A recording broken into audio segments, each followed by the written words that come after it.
नाशिक येथील बंधू अशोक खरात याच्या संदर्भात काही दिवसापूर्वी बीडमधून एक निनावी पत्र रुपाली ठोंबरे यांना पाठवण्यात आलं होतं। या पत्रामध्ये अशोक खरातला बीडहून महिला पाठवल्याचा आरोप करण्यात आला होता। यासह उपमुख्यमंत्री सुनेत्रा पवार यांच्या जीवाला धोका असल्याचं देखील या पत्रात नमूद करण्यात आलं होतं। याच पत्राची बीडच्या पोलीस अधीक्षकांनी गंभीर दखल घेऊन या संदर्भात तपास करावा अशी मागणी झाल्यानंतर यावर पोलीस अधीक्षकांनी आपली प्रतिक्रिया दिली आहे। जो पत्र कंप्लेंट आपल्याला पोलीसमध्ये प्राप्त होतात त्याच्यामध्ये शासनाचा GR आहे। कंप्लेनेंटचा नाव आणि पत्ता नसेल तो त्याच्यामध्ये चौकशी ना करण्याचा शासनाचा GR आहे।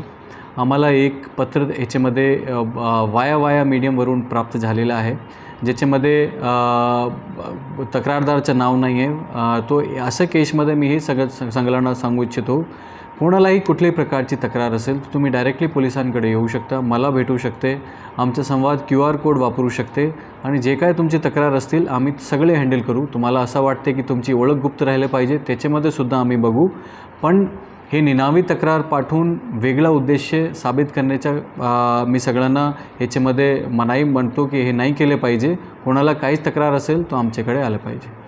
निनावी पत्रचे जे तथ्य आहे त्याच्यामध्ये आम्ही अभ्यास करणार, आमच्या पोलीसच्या किंवा क्राईमच्या संबंधात असेल त्याच्यामध्ये बघणार, बाकी तो पत्र निनावी आहे, शासनाच्या GRच्या हिशोबाने आम्ही पुढे पडणार।